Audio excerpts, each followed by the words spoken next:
Ta-da! Happy full moon. Which has been filling.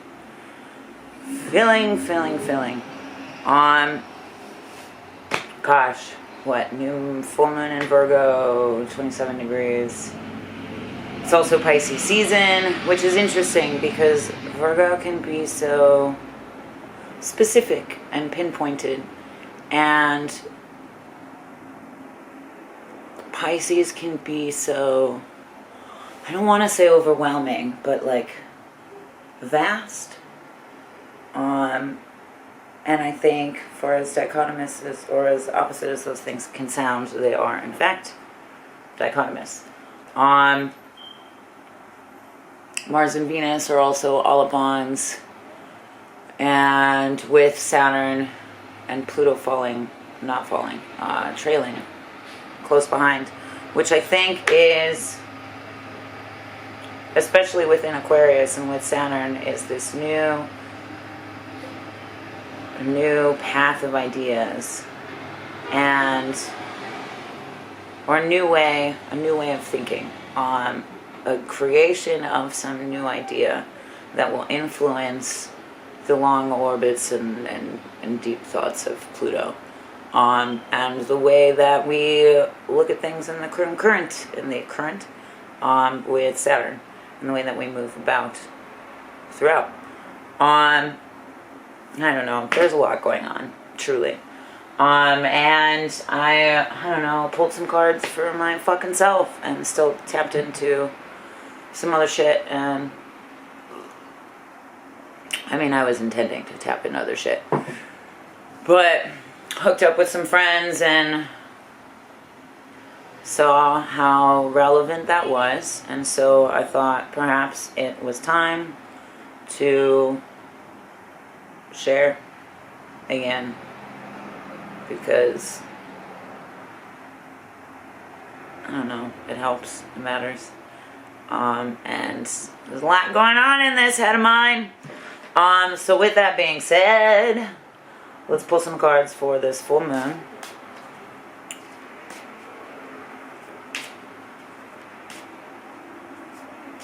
I really hope that that's working. I really hope that that's working.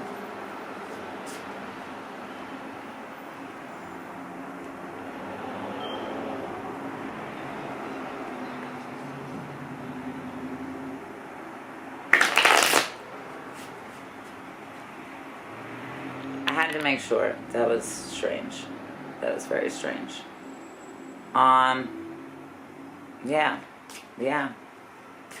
It's working. Jesus. Why is this? Technology is against me. I have been fighting with my phone memory. This is a new digs, which is also kind of prime for the course. New digs, new ideas. The vastness of one concept versus the details of compatibility within many other. How appropriate.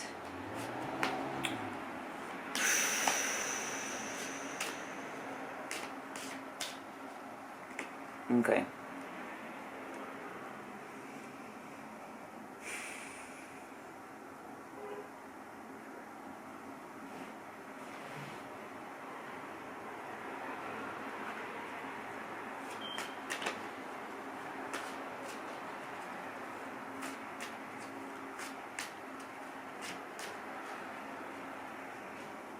Okay.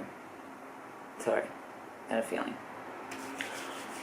If you remember, like we're doing this in person, take a deep breath in, and on the exhale, you kind of imagine that you have a shadow card kind of rising into you. But we're sitting across from each other, like we're doing this thing. So sit, spine straight, or however is comfortable, wherever you are, on the train, at home, sitting on the floor like I am. Just allow your hands to be free in front of you, as if there were cards in front of you between us. And when you take a deep breath in, awesome. When you take a deep breath out, imagine that shadow card. I'm sorry, I'm also trying to race time on this thing, which is a funny battle. Take a deep breath in. And exhale.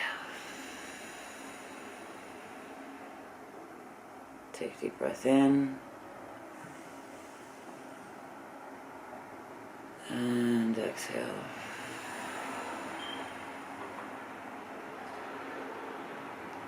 Take a deep breath in.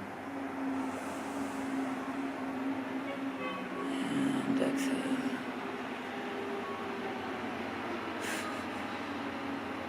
Okay.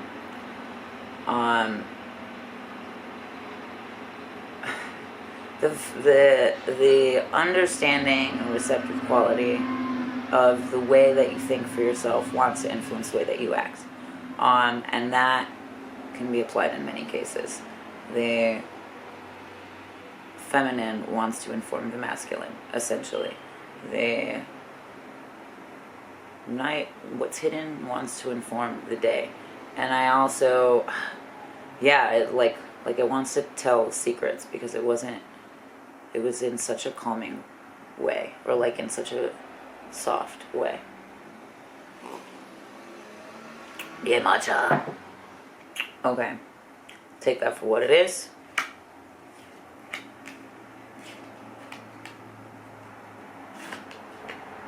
Oh, hello again. Interesting. Okay. Queen of Swords, Eight of Swords, Seven of Pentacles, all inverted.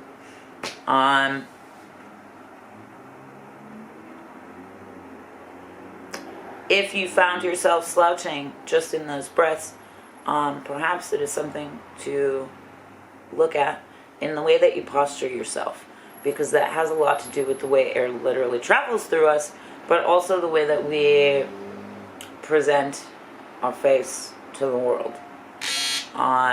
Gosh, don't mind that. And I think the Queen of Swords, when upright, is very much a reminder of like the integrity of your spine and the way that that can lead you, the integrity of your choices when you are very upright in what you say and what you believe and what you do, what have you. And it's not that this inverted is like, oh, somebody's got the spine of a jellyfish. But it is perhaps maybe the way that we bend or break to fit into a world that is not making space for us.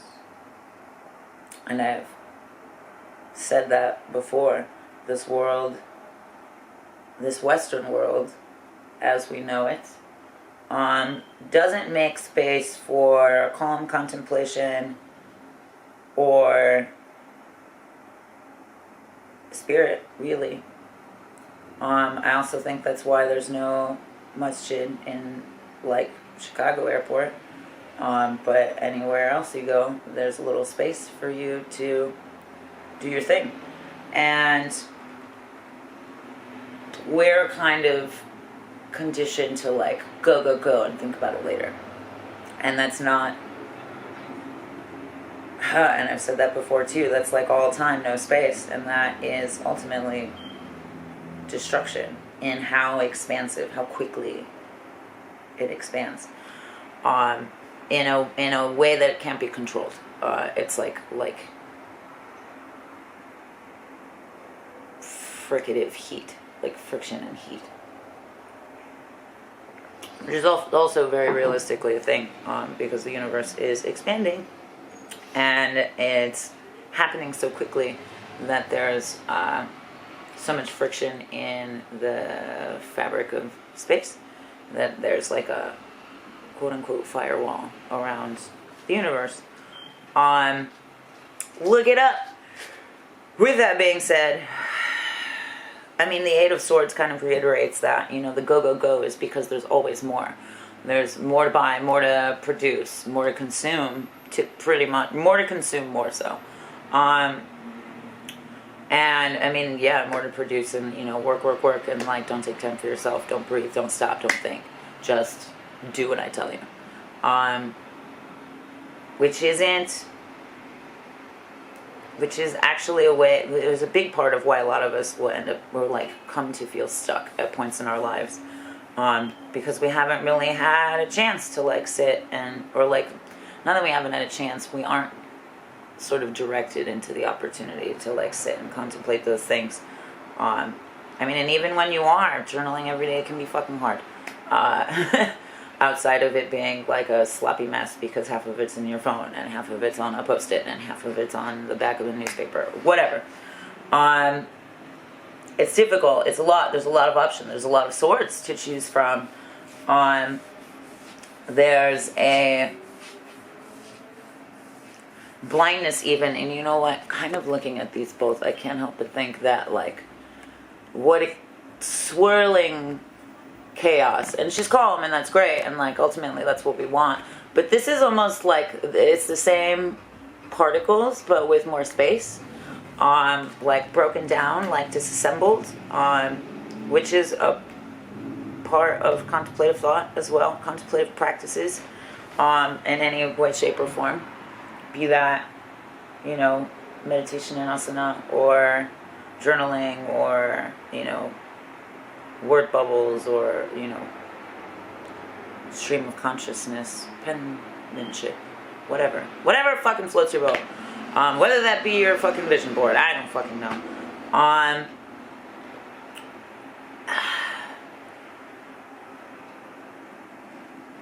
I can't help but think of how painful that is too, in this like seeming rose and like center, maybe what could be pollination is being missed entirely. And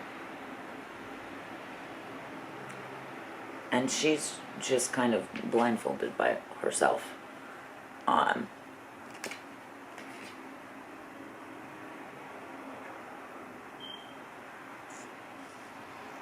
And it's almost like it's a part of her, but it's also not. And I think that's like the spirits of our thoughts. Like, our thoughts are one thing, but we do put it, we give it life when we say it. We give it life when we write it, when we do something with those thoughts.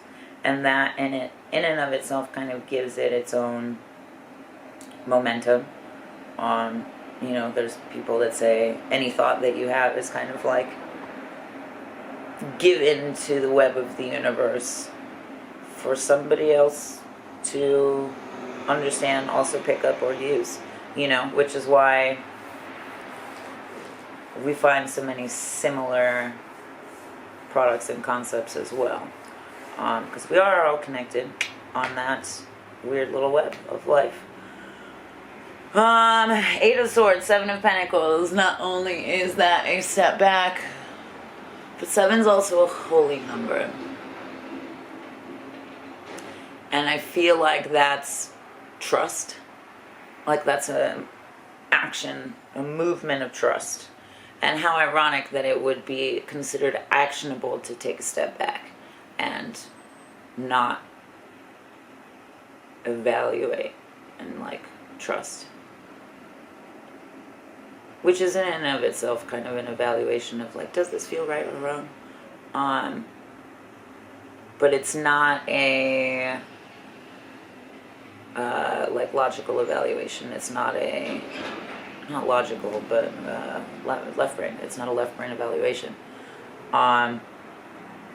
And I think that can sometimes muddle us as well when we're too, like, you know, you can't be too logical about emotions.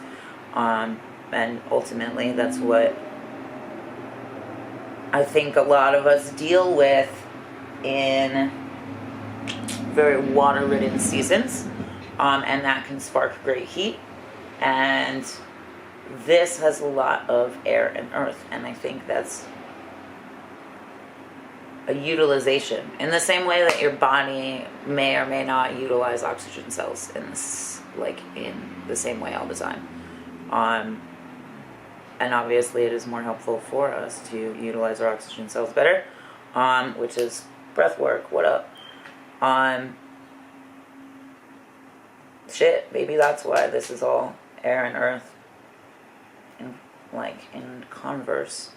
I feel like this is much more positive than like other times I've pulled for the collective just within this last, I don't know, 2 weeks. The Chariot was the bottom of the deck.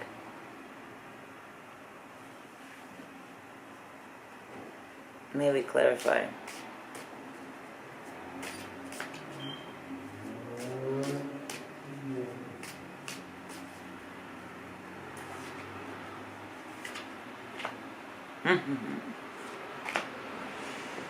Okay, the Chariot, Judgment, Pentacles. 7. Ooh, another 7. 7, 10, 5.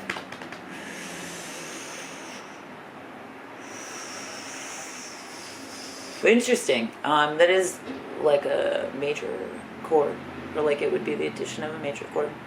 And then maybe like a full octave or like an octave change.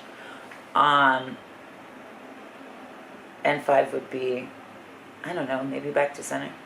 Or back to your middle C. Yeah. Duh. Wow. Which is very much the trusting in the changes of stories and how vast that can seem, and all the details that aren't really figured out yet, and that you aren't sure how it will change or what will change, or if you like that when it changes. And for as much as we've talked about speaking already, Judgment is very much also that. It is about giving life to your thoughts and you know, spelling with your words, creating spells with your words, which is constantly happening, whether or not you think it's something you believe in. Which is where we get stuck in our own mythos, really, or the society's own mythos, and reliving memories based on, like, reliving current stimulation based on what that stimulation has been or what that stimulation could be, rather than just what that stimulation is. And that's very much because we're also a very literal based, like, it's got to see it to believe it kind of society. And we create reality based on all sensations, all stimulation, all sensory stimulation, which is, you know, why you would burn incense, you know, in ritual. Why chewing gum while you're studying helps you remember, because you're creating a way to travel back and reinvigorate that reality. But we also do that with fucked up shit that we don't need to relive. And I think this is also an interesting opportunity where we get to kind of rehash those models and sort of go back in and recode. You know, I'm much more attuned to Lunar New Year, and I have definitely felt like this is where things actually kind of feel like a new year. I feel like I have my thoughts on solar New Year's, but it's never really like shifted me the way Lunar New Year's do. And I think that's also why people feel that shift, but they're focusing on the other one. So it can be a bit of a counterintuitive demotivator, I suppose. It can be a bit counterintuitive, demotivating, I suppose. Let me not be too specific. The Chariot is also...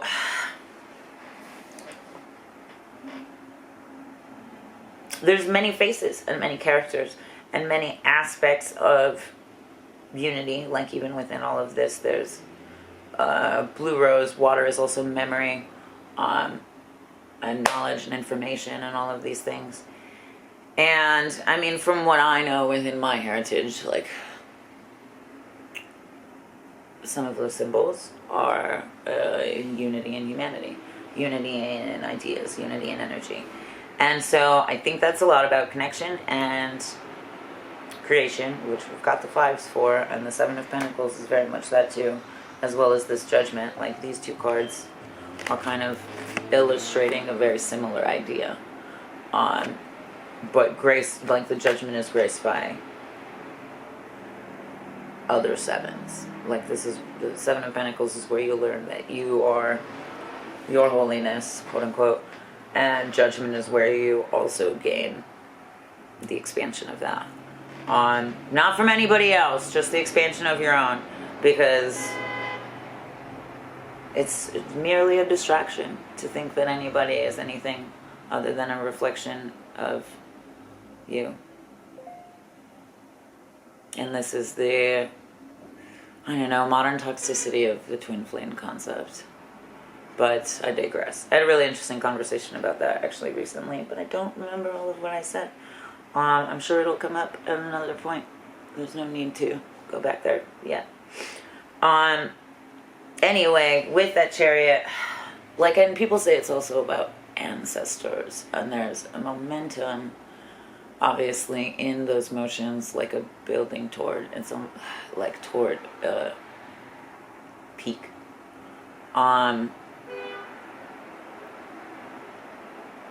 But I don't know, maybe not everybody's like super into like ancestral connection. I mean, it's existing regardless. You'll figure it out when you do and when you aren't called to it.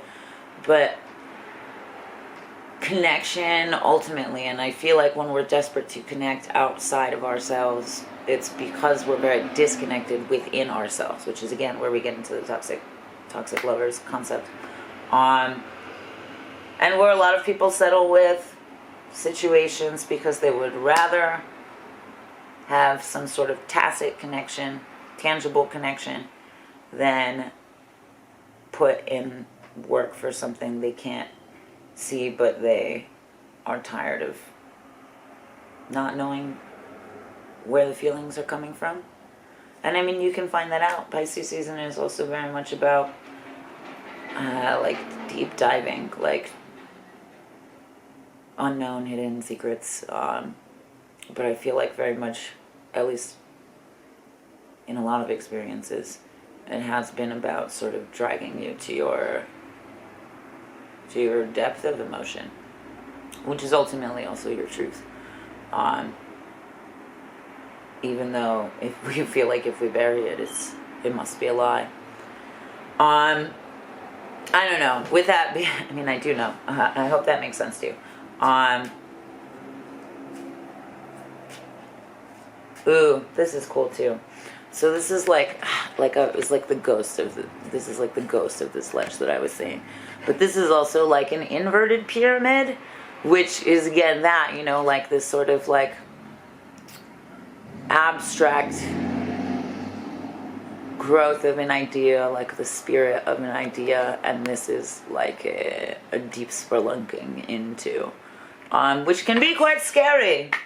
Having been in a pyramid, it's a tight, small, dark space, but it is worth it, friggin' worth it. Okay, we're gonna pull some numbers because space needs time. They cannot exist without each other.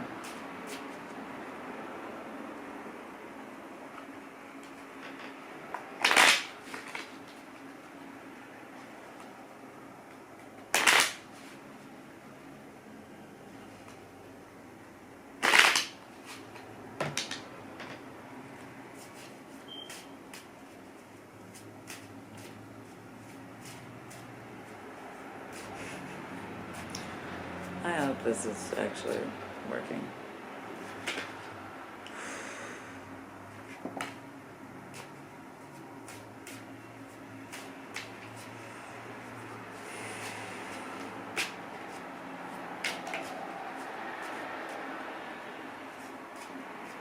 Okay. 3 deep breaths, my friends. If you have not taken them with me before, I do urge you to take them with me. It feels good. Okay, party on. Deep breath in. And exhale. Deep breath in. And exhale. Deep breath in. And exhale.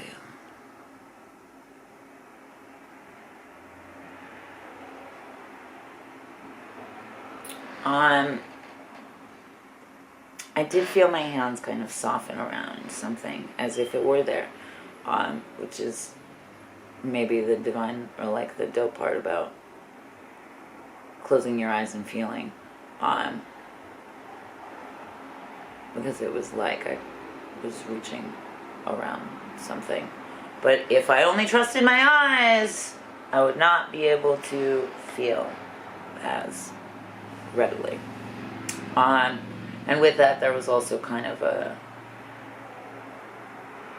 reach around to expand understanding, expand communication, like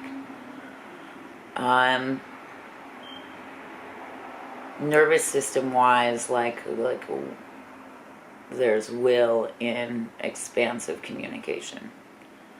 And that's, sharing your thoughts or sharing ideas, but being open to new information too, which I feel like a lot of the world is very closed on that department. A lot of minds are very made up, and there's nothing wrong with that, especially if you've found a sturdiness in your spirit with it. But at the end of the day, the ultimate ego death is knowing when to admit you're wrong and constantly being curious. And when you're constantly aware of how you have to sort of sift through that as if you're, distilling your juice, distilling your thoughts, distilling your energy, what have you, so that you can sift through whatever is just a preconceived notion, a relived past, a outside projection, like an unhelpful projection, like you can project your essence and your love just as well as you can project your insecurity on another person. I think the big difference is that it involves someone else, rather than just it involves a literal someone else rather than just an idea or just a vastness or just or much or many. Even if it was a crowd, that wouldn't be multiple people, that would be filling the space. Anyway, a bunch of cards fell out. Let's do this thing. Oh, interesting.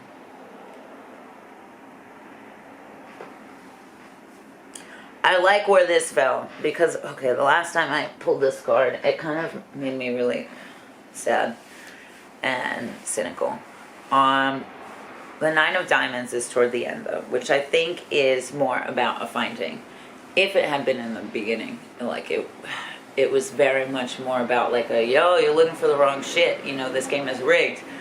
But in this one, I think maybe it's an understanding that that's not what we're looking for.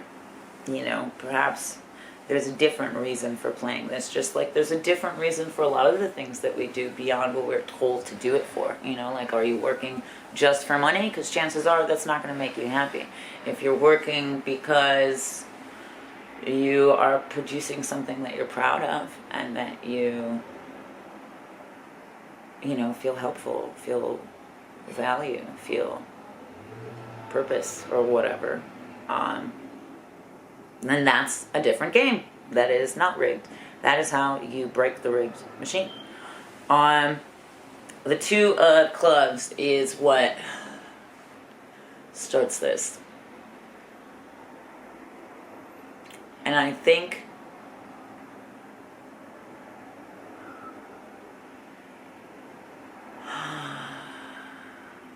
it's maybe stop it, you get so into walking and you stop and you look up and you're like, oh shit, there, I gotta go that way. I think there's a curiosity with a new direction here. Choosing the path with the underbrush, and that isn't often taken, not a shortcut, but a scenic route.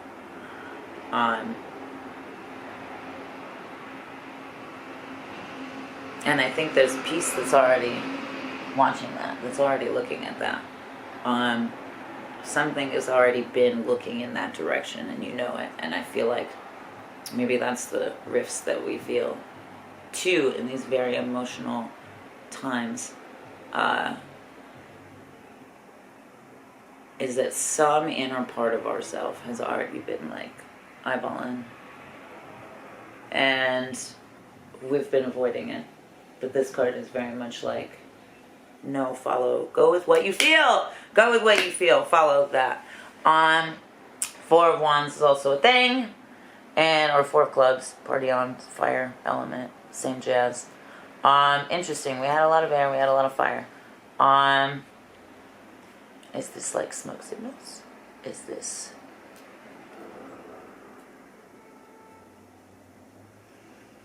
You know, people do say that too. It's like you can learn a lot. You can divine a lot about candle magic in not just the flame, not just the wax fallout, but in the smoke. When you, like, even when you snuff it. Sometimes there's smoke anyway. Or like just with the flame. It's just strange. But I feel like that's the part of this story. But that's also, very realistically, the disassemblage of particles and us allowing them to, or like, not allowing, but us visualizing them where we want them to fall. Which is totally something that I do in meditation all the time, is like visualize myself breaking up, and like my thoughts breaking up into particles, and then placing them around me where I want. And placing myself back together where I want. It's pretty dope meditation.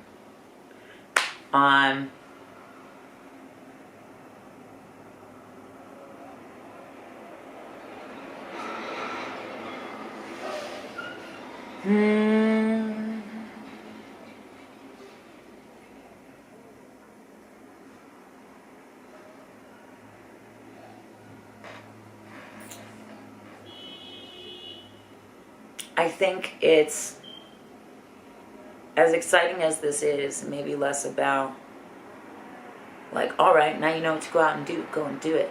You can follow what you feel without, again, you know, these like this actionable, counterintuitively, not ironically actionable step of stepping back and trusting, because this character is just like brushing their motherfucking teeth, and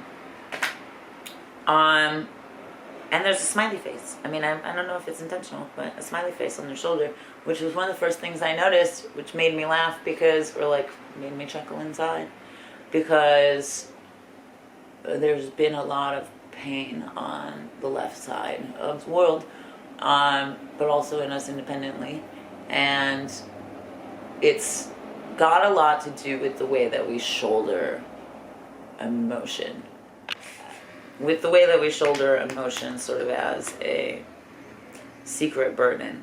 And I think just this small act is, you know, any small act, again, contemplative practices, is sort of building a stability to allow that weight to fall.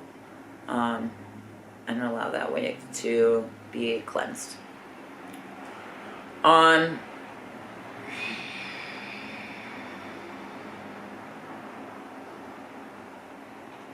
I wish I could say that like any one single breathwork exercise was a great idea, but I can definitely see a few necessary elements. You know, Ujjayi is a water breathing, and it's meant to make space, and it's also meant to sort of create new memories in, you know, the hydrogen cells of our body.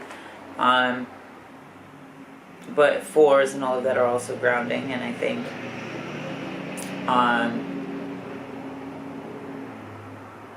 other exercises will bring us closer to these sevens, and there's ways to clear the air. That's a lot. But let me not forget these fallouts. Let's see, what's my time? I got time. Okay. Seven of Swords, Seven of Spades, Eight of Spades, Eight of Hearts. Eight of Spades with the Eight of Hearts. That feels like luck to me. And reoccurring luck. Perhaps when we stop moving is when we find and regain our rhythm, so that we can have a perfect cadence. with a growth mindset. Or with growth in general, with growth mindset, because it doesn't necessarily mean it has to be a tangible growth. And the Eight of Hearts also often talks about sort of leading with your heart, or leading with senses, and leading with senses other than your eyes, leading with senses other than tangible ones, and sort of, again, trusting.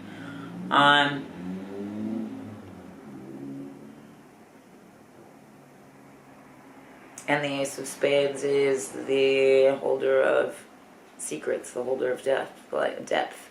Wouldn't be surprised if you were a Pisces. Also looks like he has the moon in his eye, which would be very appropriate for this. And then Seven of Swords, again, we have the 7. Is that the third 7? Yes, it is. That's beautiful. Seven Swords.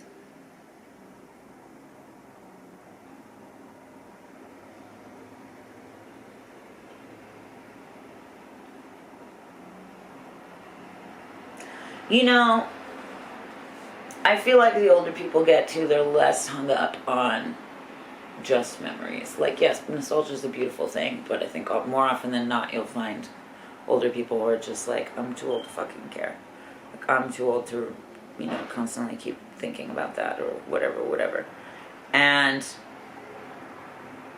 perhaps that's the direction that we need to go in. It's funny how that cycle of harmonies in life will take us right back along to, like, that young, inspired, doesn't understand judgment by the outside world, doesn't give a fuck kind of kid, purity.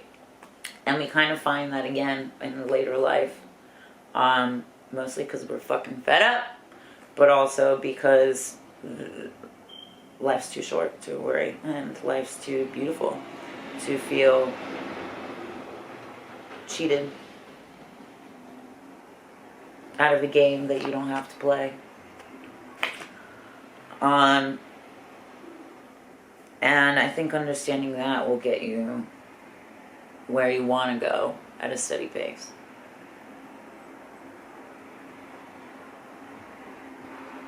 Yeah. And we can't constantly anticipate or assume, because it is water season, and holding your breath underwater is so much harder when you're anticipating the next second, because that makes you 2 seconds behind. Alright, we'll leave it at that. Party on. And I don't know, good luck, lots of love. Hopefully that sits somewhere nice and helps. Sits somewhere that nice in you and helps. Party.